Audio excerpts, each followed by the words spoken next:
Bismillah.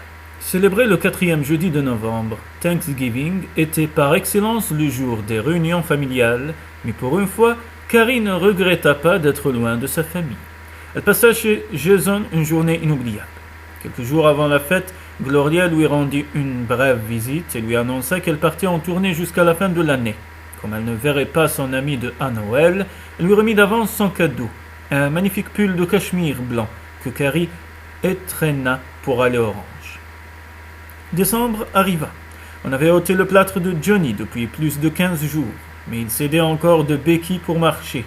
Dès qu'il voyait Carrie, il s'empressait de lui raconter ses matinées avec sa nouvelle maîtresse, Madame Stock, une charmante dame de 50 ans qui suçait en permanence des bonbons à la menthe. Il ne la trouvait pas aussi tolérante que Carrie, mais déclarait la supporter uniquement parce que la jeune femme lui consacrait plus de temps pour jouer aux cartes. Jason et Carrie étaient devenus inséparables. Après 2 ans de vie recluse, Jason se montrait partout, au bras de la jeune femme. Il l'emmenait au restaurant, au théâtre, à des cocktails chez des amis, et leur relation avait pris pour tout le monde une allure officielle. Et au grand soulagement de Carrie, il ne semblait plus tourmenté par son passé.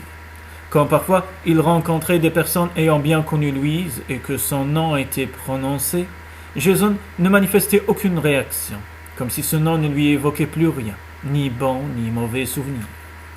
Carrie était tellement heureuse qu'elle n'osait croire qu'un si grand bonheur puisse durer. Une semaine avant Noël, alors qu'il se dirigeait vers le ranch, après un dîner en ville, le regard de Jason fut attiré par la présence à l'horizon d'un épais nuage sombre. Partout ailleurs, le ciel, éclairé par la lune, était dégagé.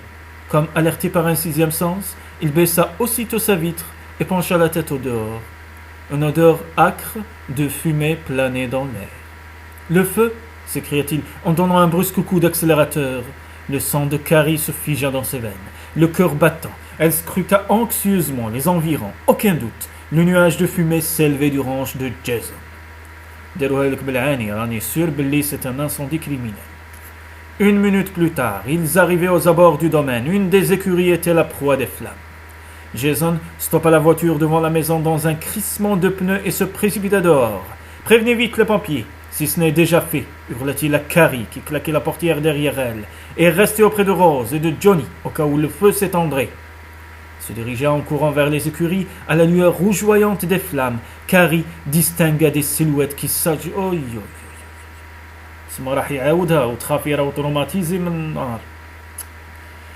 Qui s'agitait en tous sens. Le personnel du ranch se trouvait déjà sur les lieux. Elle pénétra dans la maison et se rua sur le téléphone au moment où Rose sortait de la chambre de Johnny. « Avez-vous prévenu la caserne ?»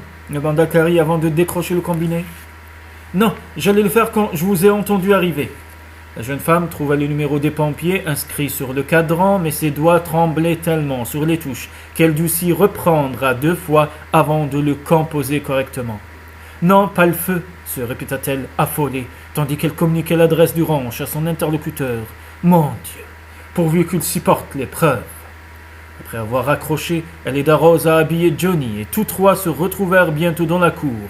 Un des employés passait au même moment avec un tuyau d'arrosage. Carrie l'interpella. « Comment est-ce arrivé ?»« Quelqu'un a dû commettre l'imprudence de jeter son mégot de cigarette allumé, madame. » سمحوا لي بين قوسين لا تسمحوا لي نعطيكم نصيحة. هذه الفكرة ما يبراتيكوهاش لي فامي الجيريان. العائلات الجزائرية ما ديرهاش في ديارها، يديروها غير الشركات والشركات يديروها باسكو لي زاسيورونس والدولة تشرط عليهم. الوغ ماذا بيا كل عائلة جزائرية على وجه ربي، على وجه الدراري، سورتو على وجه الدراري، اشروا اكستنتور وديروه في لا كويزين، ديروه في الكوزينة. لازم في كل كوزينة تاع عائلة جزائرية ديروا ان اكستنتور. الصغار يديروا 150,000، كان تاع 400,000 وكان تاع 600,000. تعمروه 30,000 برك، اسمعوا مليح، 30,000 برك كل 6 شهور، وكان اللي يغلي شوية يعمروا لكم 50,000. 30,000 فقط، 300 دينار، 300 دينار كل 6 شهور، 6 موا. تعمروا الاكستنتور، اخسروا على رواحتكم 150,000 بعيد الشر. كاش ما يصرى تشعل طرطق قرعه غاز، ولا كاش ما يصرى في الكوزينه اموال المرات تاعك ما تنحرقش، ولا ولادك ما ينحرقوش، ولا الدار تروح لك. الله يرحم والديكم اللي عم يسمعوا فيا اشتروا des extincteurs ديروهم في الكوزينات تاوعكم على وجه ربي. Jason a pourtant formellement interdit qu'on fume près des écuries. Je sais, madame, mais malheureusement, on a probablement enfreint le règlement. Il s'éloigna pour rejoindre ses compagnons luttant contre l'incendie. Est-ce que papa va bien s'enquit Johnny avec inquiétude. Je ne le vois pas. Tu es trop loin pour l'apercevoir, répondit Carrie. Mais rassure-toi, il ne court aucun danger. Elle l'espérait, mais devant les proportions gigantesques que prenait le feu, son appréhension grandissait. À coup sûr, Jason allait prendre des risques pour sauver les chevaux prisonniers du brasier. La gorge nouée, elle observa le va-et-vient incessant des hommes autour de l'écurie. Quelques-uns utilisaient les tuyaux d'arrosage pour tenter de maîtriser les flammes, mais loin d'être efficace, cette méthode se révélait dérisoire face à l'ampleur du sinistre. Les chevaux hennissaient sans discontinuer. Leurs cris lugubres et déchirants témoignaient de leur affolement, incontrôlé devant le danger. Johnny serra très fort la main de Carrie, et quand elle se tourna vers lui, elle vit des larmes couler sur ses petites joues rebondies. Ses amis allaient peut-être mourir, et cette idée lui était sans aucun doute intolérable. Bouleversée, elle attira l'enfant tout contre elle et chercha du regard la silhouette de Jason. Soudain, dans l'obscurité, elle l'aperçut. Il donnait des coups d'épaule dans la porte de l'écurie. La jeune femme, horrifiée, se mordit la lèvre pour réprimer un cri.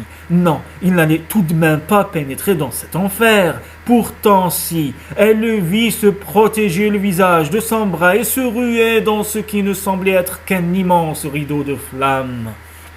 يا صاحبي درت غلطة لو كان قبضت لي زار ولا ندغا روح شمخو بالماء ولا كوفيرطا شمخها بالماء وديرها فوق لحمك وادخل ما تدخلش هكذاك يا صاحبي ما تدخلش هكذاك لا لا محمد رسول الله.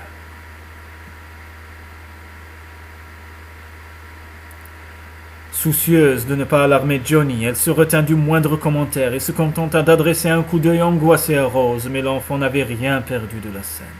Carrie, il est entré dans l'écurie, s'écria-t-il. Il va essayer de sauver les chevaux. La jeune femme s'agenouilla auprès de lui, le serra de nouveau contre elle, incapable du moindre mot pour le rassurer. Mais il a peur du feu, ajouta l'enfant, tremblant et pleurant. ما تقولي ليش راح تروحي وتريسكي بحياتك باش تجبديه ما تقولي ليش. Carrie gardait les yeux rivés à l'entrée de l'écurie. Quelques secondes plus tard, Jason émergea de la fumée et des flammes. Il tentait désespérément de faire sortir un cheval qui, effrayé par le feu, se cabrait et poussait des hennissements sauvages. Quand l'animal se retrouva dehors, il échappa à son contrôle et s'enfuit au galop. Comme les enclos étaient fermés, Jason le laissa courir et s'engouffra de nouveau dans les box. Les employés qui, jusque-là, avaient regardé la scène, se décidèrent aussitôt à suivre son exemple pour l'aider. « Carrie, Carrie, il les a sauvés !» hurla Johnny, exultant de joie en voyant les chevaux sortir un à un et fuir dans la même direction comme un troupeau en furie. Carrie acquiesça et avala péniblement sa salive. Et Dieu sait quelle épreuve cela eût dû être pour lui. « Mais où est Sunbird ?» s'enquit soudain l'enfant, qui tentait le coup pour compter les bêtes rassemblées dans le pré. « Il est encore à l'intérieur, vous croyez ?» Carrie constata qu'il manquait aussi le poney. Elle ne voyait plus Jason, sans doute. Était-il retourné dans les box? Elle lança un regard inquiet à Rose, qui visiblement partageait les craintes de la jeune femme. « Que fait mon père ?» Johnny venait d'exprimer tout haut ce que les deux femmes pensaient tout bas. Le souffle suspendu, les yeux figés sur l'entrée de l'écurie, elles attendaient son apparition dans un silence oppressant. Brusquement, la Palooza surgit, suivie de Sunbird monté accru par Jason. Le cheval avait dû lui résister et en désespoir de cause, il l'avait enfourché et guidé vers l'extérieur. Encore, sous l'effet de la peur, l'animal vira tout à coup sur la droite pour décrire un cercle fougueux et se lancer sur la barrière de l'enclos. Sans perdre son sang-froid, les genoux collés à sa monture, Jason se souleva, franchit l'obstacle et contraignit les talons à s'immobiliser. Carrie poussa un profond soupir de soulagement. À ce moment-là, arrivèrent 2 camions de pompiers, sirènes hurlantes. Les employés du ranch rassemblèrent les chevaux pour les conduire dans un enclos situé à bonne distance du feu, et Jason leur confia Sunbird avant de se précipiter vers un des pompiers. Les 2 hommes échangèrent quelques mots puis se séparèrent. N'y tenant plus, Carrie demanda à Johnny de rester auprès de Rose et courut à la rencontre de Jason. Les lances à incendie étaient déjà en action quand elle le rejoignit. Visiblement, à la limite de ses farces, il se tenait appuyé à la barrière de l'enclos et toussait. Son visage était couvert de suie, ses yeux rougis par la fumée. Quand il aperçut la jeune femme, il s'écria d'une voix dure « Retournez à la maison !» Sans un mot, elle lui tendit son foulard. Après une seconde d'hésitation, il s'en empara et s'essuya le visage et le cou. « Jason, ce que vous avez fait est... »« Je vous avais dit de rester auprès de Johnny » coupa-t-il sèchement en évitant son regard. Il s'apprêtait à répondre lorsqu'un pompier s'avança vers Jason. « Tout va bien, monsieur McLean. Nous maîtrisons l'incendie, » déclara-t-il essoufflé. « Mais nous en avons encore pour un bon moment. »« Vous ne craignez pas que le feu s'étende ?» L'homme secoua la tête. « Aucun risque. La maison et les autres bâtiments sont hors d'atteinte. C'est une chance qu'il n'y ait pas de vent. » Jason acquiesça tout en se tamponnant le front à l'aide du foulard. Le pompier se tourna vers Carrie. « Madame, vous serait-il possible de nous préparer du café ? Je crois que nous en avons tous besoin. »« Certainement, j'y vais, » rétorqua-t-elle en constatant que Jason avait saisi l'occasion pour s'éloigner. Elle voulut le rattraper, mais l'homme posa une main sur son bras. « Un des employés m'a dit que M. McLean était entré dans l'écurie en feu pour sauver les chevaux. Était-ce vrai ?»« Oui, » répondit-elle calmement. Le pompier siffla admiratif. « Quel courage ! N'est-ce pas lui qui a perdu sa femme dans un accident, il y a 2 ans ? Je me souviens avoir été appelé sur les lieux pour éteindre l'incendie de la voiture. Il venait de sauver son fils des flammes. C'est exact. Oh, Seigneur. Eh bien, voilà quelqu'un qui mérite une médaille. Ce sont des personnes de sa trempe qui manquent parfois dans notre métier. » Carrie acquiesça distraitement en se demandant où était passé Jason. « Bien, je retourne aider mes collègues. À tout à l'heure, madame. » Ah, Seigneur. Elle lui adressa un sourire, et renonçant à chercher Jason, elle se dirigea vers la maison. Rose mit à chauffer l'eau du café, puis aida Carrie à préparer des sandwichs. Assis à la table de la cuisine, Johnny le regardait, les paupières lourdes de sommeil.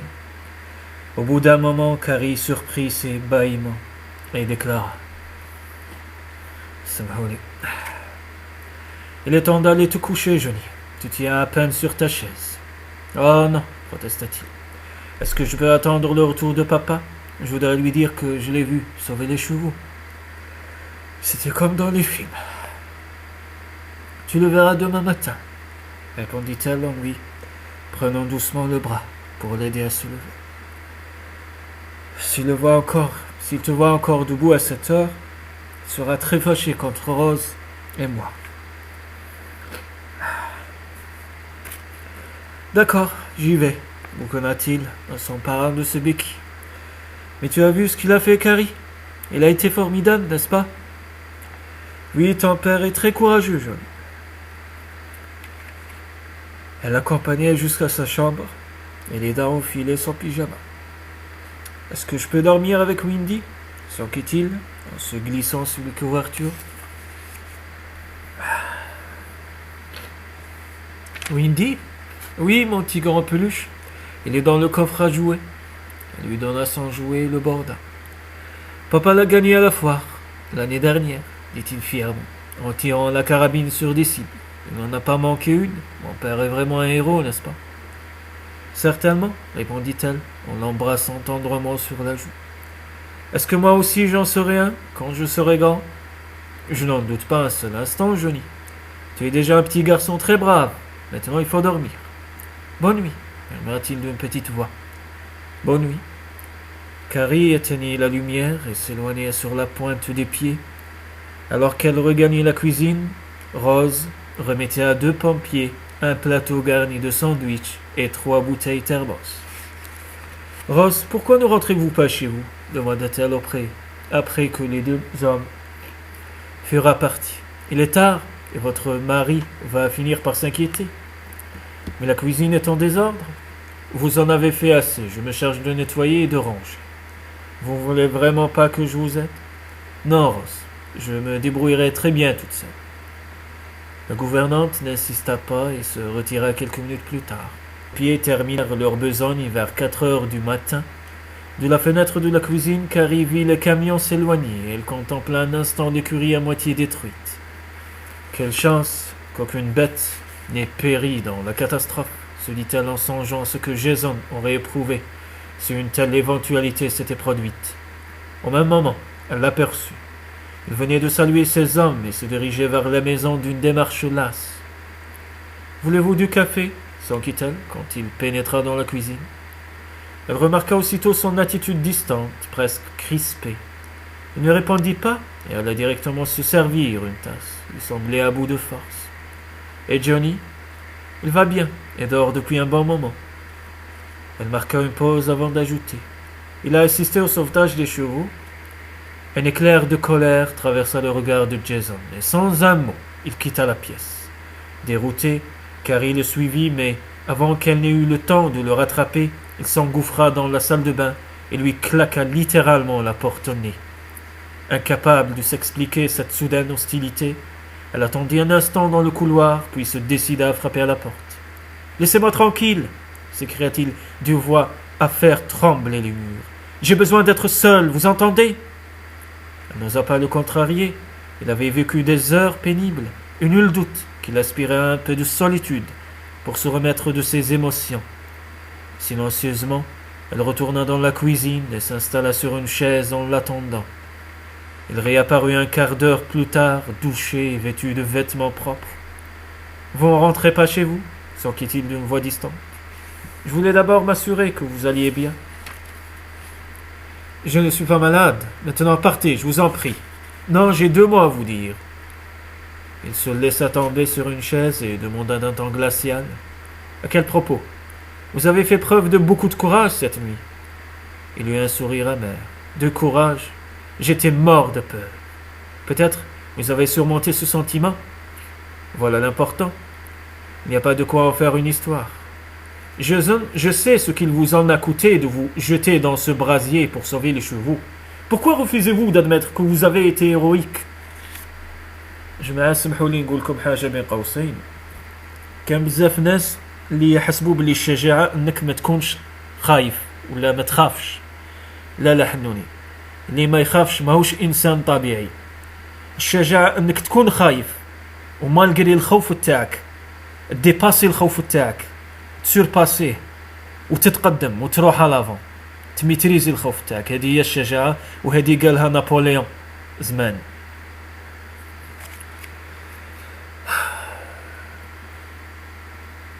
Jason, je sais ce qu'il vous en a coûté de vous jeter dans ce brasier pour sauver les chevaux. Pourquoi refusez-vous d'admettre que vous avez été héroïque ? Mais bon sang, que vous dit mon geste était héroïque ? Savez-vous seulement ce que j'ai ressenti au moment d'entrer dans l'écurie ? Savez-vous que j'ai bien failli laisser ces bêtes rôtir plutôt que de risquer ma peau pour elles ? L'idée d'affronter les flammes me donnait la nausée. Non, Carrie, je n'ai rien d'un héros. Croyez-moi, je me demande même si je suis un homme. Jason, ne soyez pas ridicule. Il n'était pas d'humeur à poursuivre la conversation. Rentrez chez vous, Carrie, cela vaut mieux. الجماعة اللي راهم حاسبين باللي خونا جيسون سلك العواد باسكو خاف انه يخسر دراهم باسكو بالك ما على بالكمش بصح العواد غاليين بزاف وكاين عواد يوصلوا 5 ملايين دولار. واش معناها 5 ملايين دولار بدراهمنا؟ امنوا ولا ريحوا مي جو سوي سيريو 70 مليار سنتيم حنوني. كاين عواد دي بور سون حرين يسواو 70 مليار سنتيم بدراهمنا. هو ما سلكهمش على جال دراهم، ما خافش يخسر دراهم، هو سلكهم بار هومانيتي باسكو غادوه. واللي مربيين حيوانات كيما انايا على بالهم واش معناها يكون عندك حيوانات. راهم فرد من العائله. حيوان راهو كي وليدك كي تربيه وتوكله وتداويه وتسهر عليه ويزيد يولد لك ويجيب لك دي بوتي، راهو كي وليدك. الور هو لي سوفو تاعو العواد تاعو كي ولادو. سي بور سا لي ريسك حياته ماشي على جال دراهم باش ما تغلطوش.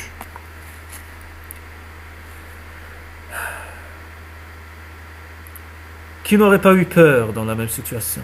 Votre réaction était parfaitement humaine. Au contraire, elle se leva et s'approcha de lui, mais il se recula. Je ne changerai jamais, Carrie. Mon passé me hante et me hantera sans cesse. Il sera toujours en travers de notre route. Est-ce donc ce que vous désirez? Partager la vie d'un homme comme moi? Je veux vous aider, rétorqua-t-elle avec l'énergie du désespoir. Oui, je sais, et c'est bien ce que je vous reproche. Ce que je vous demande, moi, c'est de m'aimer. Je vous aime, protesta-t-elle, surprise qu'il puisse en douter. Non, Carrie, vos sentiments pour moi sont louables, mais ils ne diffèrent pas de ceux que vous éprouvez pour Johnny. Cependant, contrairement à lui, je n'ai pas besoin de l'affection d'une mère. Elle s'efforça de rester calme. Elle devinait pourquoi Jason lui tenait ce discours, comme la nuit de son cauchemar. Il ne supportait pas de lui révéler ses faiblesses. Par fierté, il voulait qu'elle le croie fort, inébranlable. Mais savait-il seulement que sa force résidait précisément dans cette victoire qu'il avait remportée sur la peur? Jason, vous ne pensez pas ce que vous dites. Demain, quand vous vous sentirez mieux, nous reparlerons de tout cela. Je n'aurai pas changé d'avis. Maintenant, laissez-moi. Son ton catégorique la glaça. Jason, je vous en prie. Il perdit patience. Allez-vous-en. Vous ne comprenez pas que je ne veux plus vous voir.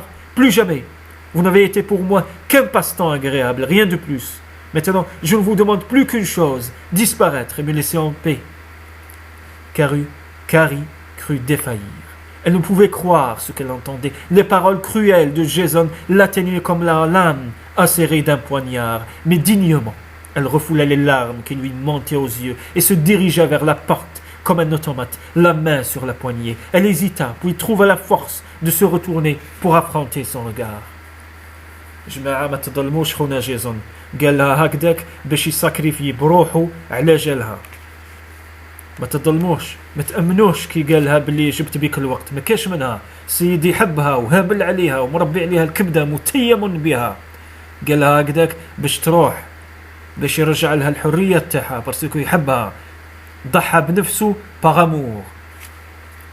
Vous avez peur, Jason, oui, peur de l'amour que je vous porte, dit-elle d'une voix calme. Il est si sincère qu'il vous effraie, et il est plus facile pour vous de ne pas le reconnaître. Depuis l'échec de votre mariage, vous vous réfugiez derrière le fantôme de Louise. Vous avez souffert et craignez de souffrir encore. Vous êtes lâche, Jason.